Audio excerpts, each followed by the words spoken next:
నలదమయంతుల కథ. కలిదోషం పోవాలంటే ఒక్కసారి ఈ కథ వినండి. ఒకరోజు బృహదశ్వుడనే ముని పాండవుల వద్దకు వచ్చాడు. ధర్మరాజు ఆ మునికి అతిథి సత్కారాలు కావించి కౌరవుల వలన తాము పడుతున్న బాధలన్నీ వివరించి, మహాత్మా, రాజ్యాన్ని నివాసాన్ని పోగొట్టుకుని మాలాగా అడవిలో కష్టాలు పడుతున్నవారు ఎవరైనా ఉన్నారా? ఉంటే చెప్పండి అని అడిగాడు. అందుకు బృహదశ్వుడు, ధర్మరాజా, నీవు కష్టాలు పడుతూ అడవులల్లో ఉన్న నీ వెంట నీ అన్నదమ్ముళ్ళు, నీ భార్య, నీ హితం కోరే విప్రులు నీ వెంట ఉన్నారు. పూర్వం నలుడనే మహారాజు నీ వల్లే జూదంలో సర్వం కోల్పోయి పుష్కరునికి రాజ్యాన్ని అప్పగించి భార్య సమేతుడై ఒంటరిగా అరణ్యాలకు వెళ్ళాడు అని చెప్పాడు. అది విని ధర్మరాజు, మహాత్మా, నాకు ఆ నలుని కథ వివరించండి అని అడిగాడు. బృహదశ్వుడు ధర్మరాజుకు ఇలా వివరించసాగాడు. నిషిత దేశాన్ని వీరసేనుడి కుమారుడైన నలుడు పరిపాలిస్తున్నాడు. తన పరాక్రమంతో ఎన్నో దేశాలను జయించి ప్రజారంజకంగా పరిపాలిస్తున్నాడు. అతనికి జూదం అంటే ఎక్కువ ప్రీతి. ఆ కాలంలో విదర్భ దేశాన్ని భీముడనే రాజు పరిపాలిస్తున్నాడు. చాలా కాలం అతనికి సంతానం లేదు. అతనికి దమనుడనే ముని ఇచ్చిన వరము వలన దమయంతి అనే కూతురు, దమనుడు, దాంతుడు అనే కుమారులు కలిగారు. దమయంతి సౌందర్య రాశి, గుణవంతురాలు. దమయంతి నలుని గుణగణాలను గురించి విన్నది. నలుడు దమయంతి గురించి, ఆమె సౌందర్యం గురించి విన్నాడు. ఇరువురి నడుమ ప్రేమ అంకురించింది. నల దమయంతుల మధ్య హంస రాయబారం. ఒకరోజు నలుడు ఉద్యానవనంలో ఉండగా హంసల గుంపు వచ్చి అక్కడ వాలింది. ఆ హంసలను చూసి ముచ్చటపడి నలుడు వాటిల్లో ఒక్కదానిని పట్టుకున్నాడు. మిగిలిన హంసలు తోటి హంసను విడిచి వెళ్ళలేక ఆకాశంలో తిరుగుతూ ఉన్నాయి. నలునితో అతని చేతుల్లోని హంస మానవ భాషల్లో ఇలా అన్నది, ఓ మహారాజా, నీవు దమయంతిని ప్రేమిస్తున్నావు. నేను దమయంతి వద్దకు వెళ్ళి నీ గురించి, నీ అందచందాల గురించి, గుణగణాల గురించి చెప్పి నీ మీద అనురాగం కలిగేలా చేస్తాను అని పలికింది. ఆ హంస పలుకులు విన్న నలుడు ఆనందపడి దానిని విడిచిపెట్టాడు. ఇచ్చిన మాట ప్రకారం ఆ హంస నిదర్భ దేశానికి ఎగిరిపోయింది. అంతపురం ముందు విహరిస్తున్న హంసను చూసి దమయంతి ముచ్చటపడింది. చెలికత్తెల సాయంతో దమయంతి ఆ హంసను పట్టుకుంది. ఆ హంస దమయంతితో, దమయంతి, నేను నీ హృదయేశ్వరుడైన నలుని వద్ద నుండి వచ్చాను. నలుడు సౌందర్యవంతుడు, సంపన్నుడు, సద్గుణవంతుడు. నీవు సౌందర్యంలో, గుణంలో అతనికి తగినదానివి. అతనికి భార్యవైతేనే నీకు రాణింపు అని పలికింది. దమయంతి, ఓ హంస, నలుని గురించి నాకు ఎలా చెప్పావో అలాగే నలునికి నా గురించి చెప్పు అన్నది. ఆ హంస అలాగే చేసింది. ఇలా ఇరువురికి ఒకరిపై ఒకరికి అనురాగం అధికమైంది. దమయంతి స్వయంవరం, నలదమయంతుల వివాహం, నలదమయంతుల ప్రణయ విషయం దమయంతి చిలికత్తెల ద్వారా తెలుసుకున్న భీమ మహారాజు కుమార్తెకు స్వయంవరం ప్రకటించాడు. ఆహ్వానాన్నందుకున్న రాజులంతా స్వయంవరానికి విచ్చేశారు. ఇక్కడ నలుడు కూడా స్వయంవరానికి పోతున్నాడు. ఇంద్రునికి దమయంతి స్వయంవర విశేషం తెలిసి దిక్పాలకులతో స్వయంవరానికి బయలుదేరాడు. మార్గమధ్యంలో నలుని చూసిన ఇంద్రుడు నలునితో, నిషిధరాజా, నీవు నాకు దూతగా పనిచేయాలి అన్నాడు. దానికి నలుడు, అలాగే చేస్తాను. ఇంతకు మీరెవరు? నేను నీకేమీ చేయాలి అని అడిగాడు. ఇంద్రుడు నలునితో, నేను ఇంద్రుడను, వీరు దిక్పాలకులు. నీవు పోయి దమయంతికి మా గురించి చెప్పి ఆమె మమ్మలను వరించేలా చెయ్యాలి అన్నాడు. నలుడు ఇంద్రునితో, అయ్యా, నీకిది ధర్మమా? నేను కూడా అదే పని మీద పోతున్నాను కదా అన్నాడు. ఇంద్రుడు నలునితో, నీవు మాకు మాట ఇచ్చావు కనుక ఈ కార్యం చేయవలసిందే. ఇది దేవతా కార్యం, నీవు చేయగలవు. మాట తప్పడం ధర్మం కాదు. మా మహిమ చేత అంతఃపురాణానికి వెళ్ళడానికి నీకు ఎవ్వరూ అడ్డు చెప్పరు అన్నాడు. గత్యంతరం లేక నలుడు దమయంతి అంతఃపురంలో ప్రవేశించాడు. నలుడు దమయంతిని మొదటిసారిగా చూసి హంస చెప్పిన దానికంటే దమయంతి సౌందర్యవతి అనుకున్నాడు. దమయంతి ఆమె చెలికత్తెలు నలుడిని చూసి ఆశ్చర్యపోయారు. దమయంతి నలుని చూసి, మహాత్మా, మీరెవరు? ఎక్కడి నుండి వచ్చారు? ఈ అంతఃపురంలో ఎవ్వరికీ కనిపించకుండా ఎలా ప్రవేశించారు అని అడిగింది. నలుడు దమయంతితో, నా పేరు నలుడు, నేను దేవదూతగా వచ్చాను. దిక్పాలకులు వారిలో ఒక్కరిని వరించమని నీకు చెప్పమని నన్ను పంపారు అన్నాడు. నలుని మాటలకు ఆమె మనస్సు కష్టపడింది. అయ్యా, నేను మానవకాంతను, నమస్కరించవలసిన దేవతలను వరించడం ధర్మమా? నాడు హంస చెప్పినది మొదలు నిన్నే నా భర్తగా తలుచుకుంటున్నాను. నా తండ్రి భీమరాజు మిమ్ము ఇక్కడికి రప్పించడానికి స్వయంవరం ప్రకటించాడు. మీరే నా భర్త కనుక నన్ను స్వీకరించండి, లేకుంటే నా ప్రాణాలను తీసుకుంటాను కాని ఇతరులను వరించను అని దమయంతి ప్రార్థించింది. నలుడు దమయంతితో, దమయంతి, దేవతలు ఐశ్వర్యవంతులు, జరామరణాలు లేనివారు. జరామరణాలకు ఆలవాలమైన నన్ను కోరడం న్యాయమా అని అన్నాడు. ఆ మాటలు విన్న దమయంతి దుఃఖించింది. ఆమె నలునితో, నేను ఒక ఉపాయం చెబుతాను. అందరి ముందు నేను దేవతలను ప్రార్థించి నిన్ను వివాహమాడుతాను. అప్పుడు మీకు దేవతల మాట వినలేదన్న దోషం ఉండదు అన్నది. ఆ మాటలు నలుడు ఇంద్రునికి చెప్పాడు. అది విని దిక్పాలకులు, దమయంతి మమ్మల్ని ఎలా వరించదో చూస్తాము అని అందరూ నలుని రూపంలో స్వయంవరానికి వచ్చారు. స్వయంవర మండపంలో ఒకేసారి 5 నలులు కనిపించారు. దమయంతి వరమాల పట్టుకొని వచ్చింది. మనస్సులో ధ్యానించి, దేవలారా, నలుణ్ణి గుర్తుపట్టడంలో నాకు సహకరించండి, మీ నిజ రూపాలతో ప్రత్యక్షమవ్వండి అని ప్రార్థించింది. వారు దమయంతిని కరుణించి తమ నిజ రూపాలలో ప్రత్యక్షమయ్యారు. నలదమయంతులకు వైభవంగా వివాహం జరిగింది. ఇంద్రాది దేవతలు అనేక వరాలిచ్చి అనుగ్రహించారు. నలదమయంతులపై కలి ప్రభావం. దమయంతి స్వయంవరం చూసి దేవలోకం వెళుతుండగా దేవతలకు కలిపురుషుడు కనిపించాడు. ఇంద్రుడు కలిపురుషుణ్ణి చూసి, ఎక్కడికి పోతున్నావు అని అడిగాడు. భూలోకంలో జరుగుతున్న దమయంతి స్వయంవరానికి పోతున్నాను అన్నాడు. ఆ మాటలకు వారు నవ్వి, దమయంతి స్వయంవరం జరిగింది, ఆమె నలుణ్ణి వివాహమాడింది అన్నారు. కలికి కోపం వచ్చింది. నలుడిని రాజ్యభ్రష్టుణ్ణి చేసి వారిరువురికి వియోగం కల్పించాలని అనుకున్నాడు. నలుడు ధర్మాత్ముడు. కలి ప్రవేశానికి చాలా కాలానికి గాని అవకాశం రాలేదు. ఒకరోజు నలుడు మూత్ర విసర్జన చేసి పాద ప్రక్షాళన చేయకుండా సంధ్యావందనం చేశాడు. ఆ అశౌచాన్ని ఆధారం చేసుకొని కలి అతనిలో ప్రవేశించాడు. నలుని దాయాది అయిన పుష్కరుని వద్దకు వెళ్ళి నలునికి జూద వ్యసనం ఉందని అతనితో జూదమాడి అతని రాజ్యాన్ని గెలవవచ్చని నమ్మబలికాడు.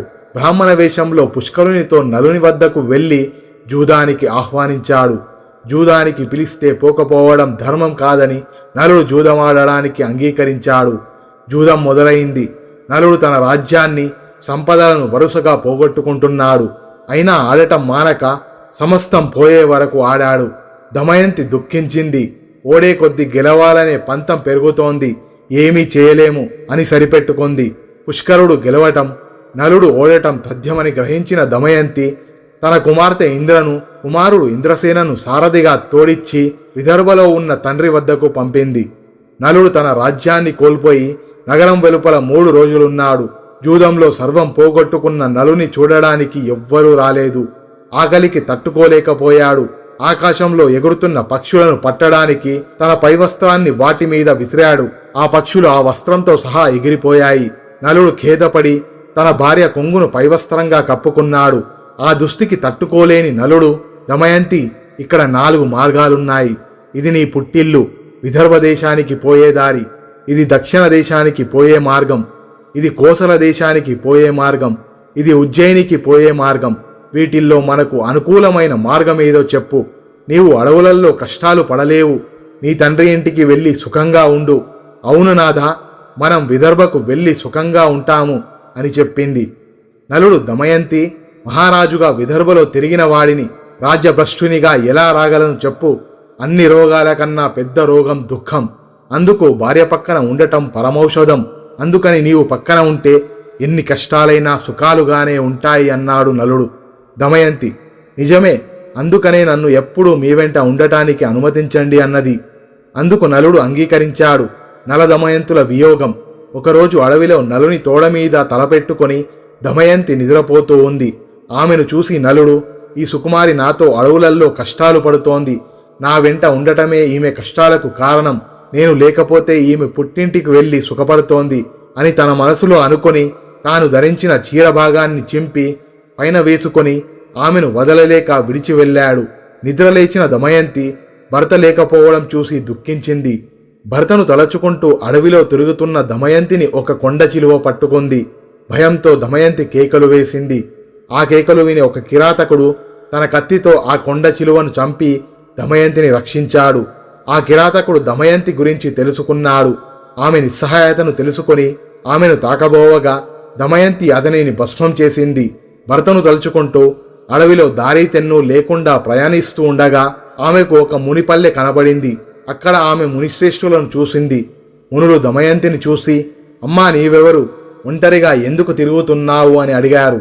సమాధానంగా దమయంతి, ముని పుంగవులారా, నేను నలచక్రవర్తి భార్యను. నా పేరు దమయంతి. విధివశంతో నా భర్త నన్ను విడిచి వెళ్ళాడు. నాకు వారి జాడ చెప్పగలరా? నేను భర్త లేనిదే జీవించలేను అని అడిగింది. దానికి మునులు, అమ్మా నీకు త్వరలోనే భర్త సమాగమనం జరుగుతోంది, చింతపడుకుము అని చెప్పి వెళ్ళారు. దమయంతి పిచ్చిదానిలా భర్తను వెతుక్కుంటూ ఆ అడవిలో తిరుగుతూ ఉంది. ఇంతలో అటుగా పోతున్న బాటసారులు ఆమెను చూశారు. కొందరు ఆమెను పిచ్చిది అని ఎగతాళి చేశారు, కొందరు ఆమెకు మొక్కారు. వారిలో ఉన్న వ్యాపారి ఆమెను గురించి తెలుసుకుని, అమ్మా నేను నలుణ్ణి చూడలేదు, కానీ మేము చెది దేశానికి వెళుతున్నాము అన్నాడు. దమయంతి వారితో, నేను కూడా మీ వెంట వస్తాను అన్నది. ఆ వ్యాపారి ఆమెను తమ వెంట తీసుకొని వెళ్ళాడు. వారు అడవి మార్గంలో రాత్రివేళ నిద్రిస్తున్న సమయంలో ఒక ఏనుగుల గుంపు వారిలో చాలా మందిని తొక్కివేసింది. వారిలో చాలా మంది మరణించడం చూసి దమయంతి తన దురదృష్టాన్ని దుఃఖించింది. తనను చంపలేదని రోధిస్తున్న ఆమెను కొందరు బ్రాహ్మణులు ఓదార్చి ఆమెను తమ వెంట సుబాహు నగరానికి తీసుకువెళ్లారు. చెదిదేశ రాజధాని సుబాహుపురం చేరింది.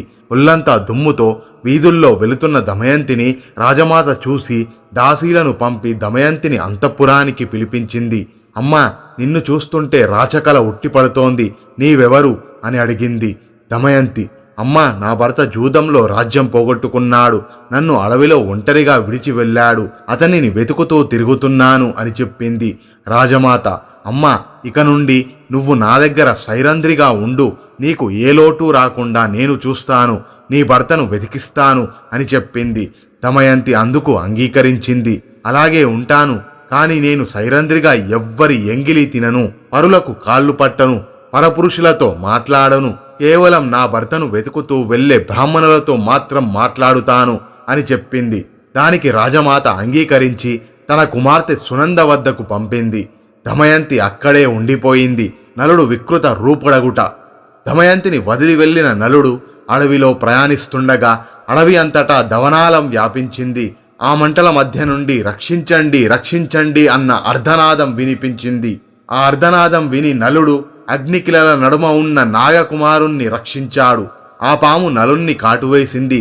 పాము కాటుకు నలుడు వికృత రూపుడయ్యాడు. అప్పుడు ఆ పాము తన నిజరూపంతో ప్రత్యక్షమై నలునితో, నలమహారాజా, నా పేరు కర్కోటకుడు, నేను నిన్ను కాటువేశానని భయపడకు, ఇక నిన్ను ఎవ్వరూ గుర్తించరు, పాము కాటు నిన్ను ఏమీ చేయదు, నీ రాజ్యం నీకు ప్రాప్తిస్తుంది, నీ భార్య నీకు దక్కుతుంది, నీకెప్పుడు నిజరూపం కావాలన్నా నన్ను తలుచుకుంటే నీ వద్దకు ఒక వస్త్రం ఎగురుతూ వస్తుంది, దానిని కప్పుకుంటే నీ పూర్వాకృతి వస్తుంది.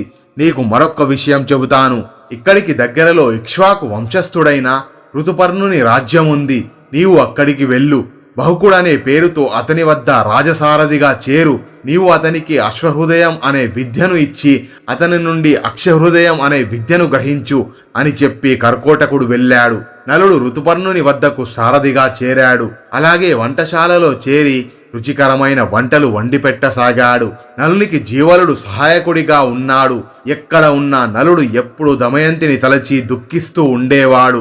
ఒకరోజు నలుడు దమయంతిని తలుచుకొని దుఃఖిస్తూ ఉండగా జీవలుడు విని ఈ వికృత రూపి ప్రియురాలు ఎంత వికృత రూపంలో ఉంటుందో అనుకుంటూ నలుని దగ్గరకు వచ్చి విషయం ఏమిటని అడిగాడు. అందుకు నలుడు జీవలునితో, అయ్యా, నాకు ఒక ప్రేయసి కూడానా? నాకు తెలిసిన ఒక సైనికుడు తన ప్రేయసిని గురించి దుఃఖిస్తుండగా చూశాను, అతనిని అనుకరిస్తూ ఏడుస్తున్నాను అన్నాడు. దమయంతి విదర్భ దేశానికి చేరుట. విదర్భ దేశంలో ఉన్న భీమునికి నలుని విషయాలు తెలిసాయి. తన కూతురు అల్లుడు ఏమయ్యారో అని పరితపించాడు. వారిని వెతకడానికి నలువైపులా బ్రాహ్మణులను పంపించాడు. ఎన్నో బహుమానాలను ప్రకటించాడు. చెదిదేశం చేరిన బ్రాహ్మణుడు దమయంతి నుదుట ఉన్న పుట్టుమచ్చను చూసి ఆమెను గుర్తించాడు. అతడు దమయంతితో, అమ్మా, నేను నీ తండ్రి వద్ద నుండి వస్తున్నాను, అక్కడి వారంతా క్షేమం, నేను నీ సోదరుని మిత్రులను అనగానే దమయంతి వారిని తలుచుకొని పెద్దగా రోధించింది. అది చూసిన రాజమాత ఆ బ్రాహ్మణుణ్ణి చూసి, బ్రాహ్మణోత్తమ, ఈమె ఎవరి భార్య, ఎవరి కూతురు, ఇలా ఉండటానికి కారణం ఏమిటి అని అడిగింది.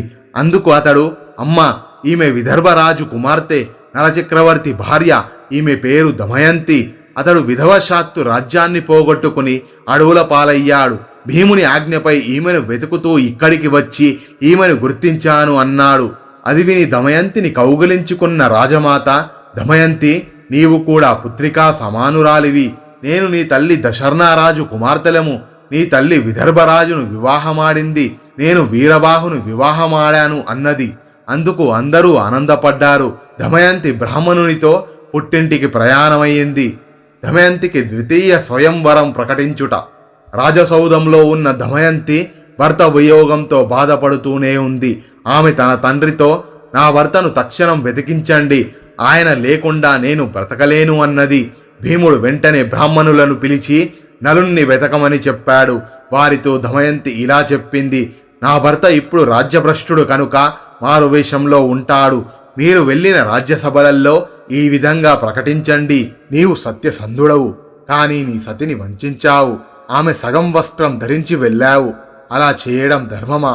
నాపై కరుణచూపు అని చెప్పండి. ఈ మాటకు ఎవ్వరైనా రోషపడి బదులిస్తే నా వద్దకు వచ్చి చెప్పండి అన్నది. అలా నలుణ్ణి వెతకడానికి వెళ్ళిన వారంతా నలుని జాడ తెలవకపోయినా వారిలో పర్ణాదుడనే విప్రుడు దమయంతితో, అమ్మా, నేను ఋతుపర్ణుని రాజ్యంలో నీవు చెప్పినట్లే చెప్పాను. అక్కడ ఒక కురూపి వంటవాడు, సారథి అయిన బహుకుడనేవాడు నన్ను రహస్యంగా కలుసుకుని, అయ్యా, భర్త కష్టాలలో ఉన్నా సహించి ఆదరించే భార్య ఇహలోకంలోనూ పరలోకంలోనూ సుఖపడుతోంది అన్నాడు అని దమయంతితో ఆయన చెప్పాడు. దమయంతి ఆలోచించగా అతడు నలుడు కాకపోతే అలా ఎందుకు బదిలిస్తాడు అనుకుంది. తన అనుమానం దృఢపరుచుకోవడానికి తల్లి అనుమతితో సుదేవుడనే బ్రాహ్మణుణ్ణి పిలిపించింది. సుదేవా, నీవు ఋతుపర్ణుని రాజుతో, రాజా, భీముడు తన అల్లుని కొరకు వెతికించిన ఫలితం లేదు కనుక ద్వితీయ స్వయంవరం ప్రకటించాడు. భూమండలంలోని రాజులంతా వస్తున్నారు. మరునాడే స్వయంవరం కనుక వెంటనే బయలుదేరు అని చెప్పు అని దమయంతి చెప్పింది. సుదేవుడు ఋతుపర్ణునితో దమయంతి చెప్పినట్లే చెప్పాడు. నలుడు స్వయంవరానికి బయలుదేరుట. దమయంతి బ్రాహ్మణుని ద్వారా పంపిన సందేశం విని ఋతుపర్ణుడు స్వయంవరానికి వెళ్ళాలని అనుకున్నాడు. ఒక రోజులో విదర్భను చేరటం ఎలా అనుకుని సారథి అయిన బహుకుని పిలిచి, బహుక, దమయంతికి ద్వితీయ స్వయంవరం ప్రకటించారు. నాకు చూడాలని ఉంది. ఒక్క రోజులో మనం విదర్భకు వెళ్ళాలి. నీ అశ్వ సామర్థ్యం ప్రకటించు అన్నాడు. సరే అని చెప్పిన బహుకుడి మనసు కలతకు గురైంది. నేను అడవిలో నిర్దాక్షిణీయంగా వదిలి రాబట్టి కదా దమయంతి రెండవ స్వయంవరం ప్రకటించింది. అవివేకులైన పురుషులు తాము ఏమి చేసినా భార్య ప్రేమిస్తుందని అనుకుంటారు, కానీ అది నిజం కాదు. నా మీద కలిగిన కోపంతో దమయంతి ఇలా చేసింది అని దుఃఖించాడు. అయినా దమయంతి పతివ్రత, ఇద్దరు పిల్లల తల్లి, ఈ విధంగా రెండవ పెళ్లి చేసుకుంటుందా ఏమో, ఆ వింత చూస్తానేమో అని మనసులో అనుకున్నాడు. వెంటనే రథానికి గుర్రాలను కట్టి విదర్భకు ఋతుపర్ణుని తీసుకొని ప్రయాణమయ్యాడు. ఋతుపర్ణునికి రథం పోయే వేగం చూస్తుంటే అది సూర్యుని రథంలా, బహుకుడు అనూరుడిలా అనిపించింది. పక్కనే ఉన్న వార్ష్ణేయుడికి అదే సందేహం కలిగింది. భూలోకంలో నలునికి మాత్రమే ఇలాంటి నైపుణ్యం ఉంది, కానీ ఈ కురూపి నలుడెలా అవుతాడు అని మనసులో అనుకున్నాడు. ఇంతలో ఋతుపర్ణుని ఉత్తరీయం జారి క్రింద పడింది. బాహుక, రథమాపు, వార్ష్ణేయుడు దిగి ఉత్తరీయం తీసుకువస్తాడు అన్నాడు. బహుకుడు, మహారాజా, మనం ఆమడ దూరం వచ్చేశాము, అంత దూరం నడుచుకుంటూ ఎలా తీసుకురాగలడు అన్నాడు. అతని రథసారథ్యానికి ఋతుపర్ణుడు ఆశ్చర్యచకితుడయ్యాడు. తన పరిజ్ఞానాన్ని బహుకునికి చూపించాలన్న ఆసక్తి కలిగింది. అంతలో రథం ఒక పెద్ద వృక్షాన్ని దాటింది. ఋతుపర్ణుడు బహుకునితో, బహుక, ఆ వృక్షంలో ఎన్ని కాయలు, ఎన్ని పూలు, ఎన్ని ఆకులు ఉన్నాయో నేను చెప్పగలను అని అన్నాడు. బహుకుడు, చెప్పండి మహారాజా అని అడిగాడు. ఋతుపర్ణుడు చెప్పాడు. లెక్కించి చూస్తే గాని నమ్మను అని రథం ఆపి ఆ చెట్టుని పడగొట్టి లెక్కించాడు. ఋతుపర్ణుడు చెప్పిన లెక్కకు ఖచ్చితంగా సరిపోయింది. బహుకుడు ఆశ్చర్యపడి ఆ విద్యను తనకు ఉపదేశించమని అడిగాడు. బహుక, ఇది అక్షవిద్య అనే సంఖ్యశాస్త్రం అన్నాడు. అప్పుడు బహుకుడు, మహారాజా, ఇందుకు ప్రతిగా నేను నీకు అశ్వహృదయం అనే విద్యను నేర్పుతాను అన్నాడు. ఋతుపర్ణుడు, ఇప్పుడు కాదు, తర్వాత అడిగి నేర్చుకుంటాను అని అన్నాడు. అక్షహృదయ విద్య మహిమ వలన నలుడిలో నుండి కలి వెలుపలికి వచ్చాడు. తనను క్షమించమని నలుడిని వేడుకున్నాడు. నలుడు ఆగ్రహించి శపించబోయాడు. కలి నలుడితో, నలమహారాజా, నిన్ను ఆవహించి నీలో ఉన్న సమయంలో నిన్ను కర్కోటకుడు కాటు వేయడం వలన అనుక్షణం కాలిపోయాను. ఇంతకంటే శాపం ఏముంది? నన్ను క్షమించు, విడిచిపెట్టు అని వేడుకున్నాడు. నలుని రథం విపరీతమైన ఘోషతో విదర్భలో ప్రవేశించింది. ఆ ఘోష విని దమయంతి అది నలుని రథం అని గుర్తుపట్టింది. కానీ రథంలో ఋతుపర్ణుణ్ణి చూసి నిరాశ చెందింది. భీముడు ఎంతో ఆనందంతో ఋతుపర్ణుణ్ణి ఆహ్వానించి విడిది చూపాడు. ఋతుపర్ణునికి విదర్భలో స్వయంవరం జరుగుతున్న సందడి కనిపించలేదు. బహుకుడు రథాన్ని అశ్వశాలలో నిలిపి సేద తీరాడు. తిరిగి కలుసుకున్న నలదమయంతులు. దమయంతి తన దాసీతో వచ్చింది. ఋతుపర్ణ మహారాజు, అతని సారథి వార్ష్ణేయుడు. వారు నాకు తెలుసు. కాని వారి వెంట ఉన్న కురూపి ఎవరు? అతనిని చూసి నా మనసు పరవశించిపోతోంది. అతని వివరాలు తెలుసుకునిరా అని పంపింది. దాసి నలుని వద్దకు వచ్చి, అయ్యా, రాకుమారి మీ యోగక్షేమాలు కనుక్కొని రమ్మంది అని చెప్పింది. నలుడు, మీ రాజకుమారి స్వయంవరం ప్రకటించింది కదా, దానికి నేను మా మహారాజును ఒక్కరోజులో 100 ఆమడల దూరం ప్రయాణించి తీసుకువచ్చాను అని చెప్పు అన్నాడు. మీతో వచ్చిన 3వ వ్యక్తి ఎవరు అని దాసి అడిగింది. నలుడు, అతడు వార్ష్ణేయుడు. ఇంతకుముందు నలుని సారథి అన్నాడు. దాసి, అతనికి నలుని జాడ తెలుసు కదా అని అడిగింది. నలుడు దాసీతో, తన రాజ్యాన్ని పోగొట్టుకునే ముందు నలుడు తన పిల్లల్నిచ్చి వృష్ణేయుణ్ణి విదర్భకు పంపాడు. ఆ తర్వాత వార్ష్ణేయుడు ఋతుపర్ణుని వద్ద సారథిగా చేరాడు. నలుని గురించి నలునికి తెలియాలి, లేదా అతని భార్యకి తెలియాలి. వేరొకరికి తెలిసే అవకాశం లేదు అన్నాడు బహుకుడు. అయ్యా, నలుడు తన ప్రాణపదంగా చూసుకునే భార్యను నిర్దాక్షణీయంగా అడవిలో విడిచి వెళ్ళాడు. దమయంతి నలుడు విడిచి వెళ్ళిన సగం చీర ధరించి కాలం గడుపుతోంది. ఆమెను ఇలా విడిచి వెళ్ళడం ధర్మమా అని అడిగింది. నలుని కంటనీరు పెళ్ళుబికింది. అది దాసీకి తెలియకూడదని మొహం తిప్పుకున్నాడు. దమయంతికి దాసి జరిగినదంతా వివరించింది. దమయంతి దాసీతో, సందేహం లేదు, అతడే నలుడు. అయినా ఈ వికృత రూపం ఏమిటి? అతను వంటవాడు అని చెప్పారు కనుక వంట ఎలా చేస్తాడో పరీక్షించు అని పంపింది. దాసి వెళ్ళి నలుణ్ణి నిశితంగా పరిశీలించి, అమ్మా, అతను సామాన్యుడు కాదు. అతడు ఏ పనినైనా సునాయాసంగా చేస్తున్నాడు.